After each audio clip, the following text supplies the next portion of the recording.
everyone. So today, we had a great bunch of speakers today, and we heard amazing ideas about how to make new education systems. We learned how to make better mistakes. We composed a song together, and probably the two ideas that link all these dots are: one, make mistakes. It's fun. You can do them and you learn from them. And secondly, creativity. We wrote a song together. We saw that everyone in this stage is creative. But I tell you, it's not so much about the great ideas that we heard from here, but about the great ideas that come from you, because you are as creative as the people that is on the stage. And I would like to tell you today about drawing, because drawing is a very simple, a very friendly way to untap your creativity. And could you please raise your hand? How many of you can read and write? Good. Any language. And how many of you know how to take photos? Liars. I know that all of you can, because you all had to submit a photo to be here. So there's more people that know how to take a good photo. But how many of you know how to draw? Draw. Sketch, doodle. Okay, very few hands. And how many of you do it on a daily basis? Wait, 2 hands, great. Well, let me tell you my story about drawing, because what happens to you is just what happens to me. I don't know how to draw. I don't have that talent. But I do it on an everyday basis, and I earn my living doing it. It was a rainy afternoon. It was in Madrid, in Spain, where I lived. It was my sister and I. We couldn't go out, and we were painting, and we had a great time. Lots of fun and lots of color. And as you are told at the age of 6, 7, be good, behave. We try to be good and we try to behave, so we try to clean up. But the paint we used didn't wash. So we made a big, big mess. We spoiled the couch, the carpet, the table, pajamas, set of towels. So almost everything in the room. And that was the last time I did free drawing. Because after that, every time we said we wanted to pay, my mom asked if we had money to pay for a new set of towels. Does it ring a bell? Is any of you scribbling on the walls? Yes? You remember doing something like this? Or maybe something like that? Some scribbling, some doodling. What about painting with fingers? Do you remember the feel? Hey, what about this? At the age of, everyone has a purpose in life. And at the age of 7, the way we show our purpose in life is by drawing. So, who knows? This is my nephew's. So maybe his purpose in life is to ride dragons. So, what happens? Why we go from all this creativity, all these purpose-made images? Why do we enter in the world of the no, no, no, and don't go beyond the lines? What happens is that the clouds stop being orange, and the houses stop being pink, and we enter the world of adults. So, we have 2 sides in the brain, you know that. And the left brain is in charge of logic, rational thinking, analysis. Whereas the right side of the brain is in charge of perception, is in charge of intuition, and is in charge of creativity. What happens by the age of 7, 8 is that we enter this adult world, the square world, where the 5 C rules. Do you remember? Control, compete, compare, criticize, and conditions. So we enter the no, no, no. And basically what happens is that our left brain takes over. We feel embarrassed about expressing how we want, how we feel, what we want, what we like, and we dislike. And that happens to all of us. So we go from the world of doodling to the world of nothing. Good news, if you remember doing something like that, you can do it again. So you are creative, and I'm going to prove it to you now. So everybody should have a piece of paper and a pen. We are going to do something that most of us haven't done for some time, which is going to give the power to your right brain. Okay? So I want you to take the pen with your weak hand. Hey, oh, I hear. So if you usually use your right hand, now you take the pen with the left, and otherwise, if you usually use the right, then go for the left. Right, left. Ready? Yep. Power to the weak hand. Draw with me. Can you do that? What about that? This is a little difficult, eh? Okay. Easy again. Draw a line. One more line. An arch. Inverted arch. This is difficult. How does it feel to draw a rectangle? What about a triangle?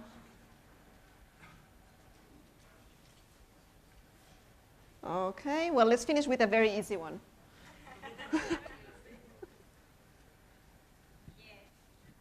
Okay. Everybody happy? Yeah. How does it feel? It hasn't taken the control for years, and now it's working. Yeah. Okay. Let's give it some more practice. Turn your paper. Now I want to use the blank side of the paper, and I want you to close your eyes. Okay. Eyes closed. Deep breath. Think of yourselves. Think of what you heard today. Think of how you feel. You are going to draw a self-portrait. But it doesn't need to be a human figure. If you feel happy, you can draw a big smile. If you think this was a great day, you can draw a big sun. If you feel confused, you maybe could draw a labyrinth. Anything goes. So picture yourself, have it in your mind, open your eyes. Big smile, power to the weak hand again. Muy, pi, bei, go for it.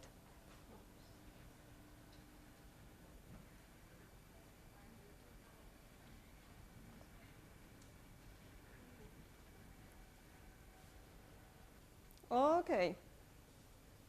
If you haven't finished, it's no problem. But feel your hand. Okay, ready?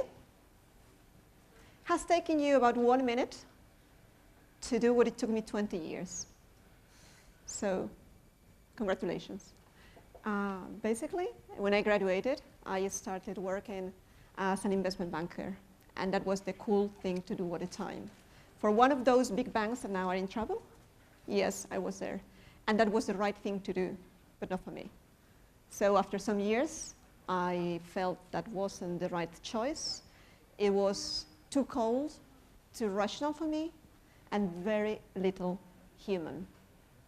So I decided to combine my great passion, art, with the management skills that I had, and I entered and I became a cultural planner. So my work is to help institutions and to help people to make the most of their culture and to show it to others as a cultural center, as a museum, for fun and for enjoyment and for education. So basically design and help develop museums and places like that. So what happened to me is that I went from a world that was driven by the left brain to a world full of architects, politicians, and artists. The three of them are known to be, or to have big, big, big egos. But the good thing is that they three are big, big dreamers. And they are the kind of people, but I wanted to show you a sketch of Guggenheim Bilbao, and I wanted to show you a photo of Guggenheim Bilbao. So basically the kind of people that was able to go from a sketch to a big, well-known cultural icon. So I found myself in this world where everything was run by people with big, right brains. And I had to catch their attention. I mean, my role is to facilitate those meetings, to facilitate the process, to avoid clashes, and to make sure that things are done in a way that can attract people, and in a way that things build on top, one thing on top of the other. And so I rediscovered drawing, because drawing was catching the attention of the right brain, because drawing was friendly, it was non-scary. So when we got people drawing in the room, everyone was happy. These are the type of people that don't have time to read big, thick, black and white reports.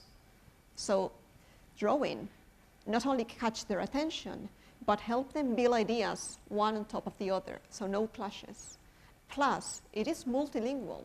So things that you cannot express with words were expressed with few colors. And I tell you, it worked very, very well. Plus, I one day discovered that when I got the assignment and someone owning an amazing art collection came to me and said, hey, please find a home for my collection. That problem, that challenge, wasn't that different to a young couple trying to find a home, a house for the kids. And that when I got someone telling me, hey, I have this great idea, and I have to have this new cultural center, that wasn't that much different from my best friend telling me, hey, listen, this is what I'm doing next, and I'm starting this new company, this new business. So drawing was working for play and for work. It could be used for the same things, the same techniques could be used in your daily life, in your private life, in your work life. And what I also learned is that drawing is a journey. It needs practice. You need to do it, you need to commit to it. And you know where you start. You start like you today, with a blank piece of paper. But you have no idea how it's going to look at the end of the day. So I would like to share with you, just very, very quickly, 3 tips that helped me going through this process. First one, and we heard some of this morning, change your perspective. Look for the potential. Look up, look down, look left, look right. Put yourself in the shoes of somebody else, but don't do like this. Some of you might have been at the bamboo train in Battambang. A bamboo train is fun, eh? But you don't get to see much of the landscape. You just see the rice fields. It's because these trees are so high and they are so close to you that all you feel is the speed and maybe the mosquitoes are squishing against your sunglasses. That's all you get. So don't do that. My recommendation is open your eyes and look sideways, okay? Second, draw a storm. Okay, you know how to brainstorm and you know how to do blue sky thinking. So the next thing is draw it, okay? Give the power to your right brain and draw every image that comes to your mind. This is something that results of a draw a storming meeting for the creation of a new museum. So everybody got colors and everybody got to draw, to sketch on the same piece of paper in turns, but this is what we got. And we discovered that ideas flow much better, that you can work on somebody else's ideas, plus the objectives are being fixed and are being shared much easily. Third, work in layers. you don't get to see something in a glance, and you don't get to know someone in just 5 minutes. This is like working with Photoshop. You maybe have worked with it, and it's a photo program where you work on different layers. Well, drawing, sketching is very similar, and these are my real sketches for today, preparing for today. So this was where I started. This is how I continued. And this is close to the end. So really what happened is that you get to draw something, you leave it for a couple of hours or a couple of days, you come back to it, and I cannot tell you how or why, but ideas get to connect, and new ideas come out of the piece of paper. And I personally like to work with different colors for every layer because it helps me to retain the ideas better. So these are the 3 tips that I would like to give you today, because drawing helps you to express your fears, like floating in Cambodia. Because actually all the pictures, all the drawings I'm using are real drawings from my little friends called Rui, Maya, Andrea, and the kids from our home. And I would like to give them a big, big clap because they helped me today a lot. So please thank them. So drawing helps you express your fears and your hopes for a bright day. And they also, whoops. It is a problem of working with big images. Help you representing your dreams and your daily issues, your home, your car. Isn't this TED? Are we not here today to share ideas, to bring them to the table, to these little tables we had here? Is this not about having conversations about the future? Is this not about as much as the people that is here, but about you all? Because you are creative and you can draw, and you just did it today. These are some of the images that you submitted, some of your worries, some of the things you like to do. So I think that this is as much as having great ideas and us about to connect them with everyday's life.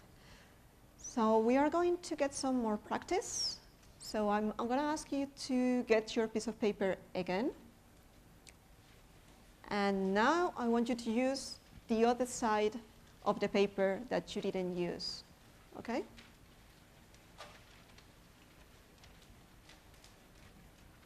Whoops. Okay, we have a little problem here. But basically, if you drew something here, now I want you to use this part of the paper, okay?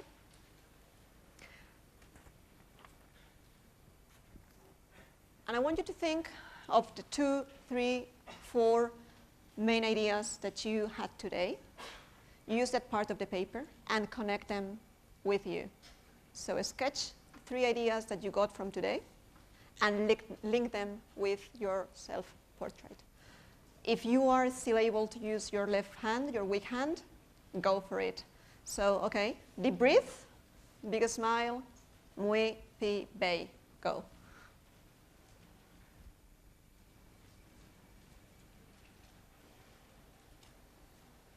But let's stop here, because what you just did is you started the next TED, okay? So basically, all the ideas, all the connections that you are making on that piece of paper are the basis for future conversations, conversations that will be happening right after the end today, probably in the corridor, sharing a tuk-tuk back in town, over dinner, meetings that I'm sure you will arrange for next week. And the conversation is going to continue also on the web, on the blog, on Facebook, because this is about sharing ideas and linking the knowledge, because we are a community. So we wrote this song together, we composed a song together, so we are going to share the ideas that we take home with us for the next TEDx. So just to finish, You are creative. You can draw. You did it today. So give the power back to your right brain. You have 2 hands. Use them.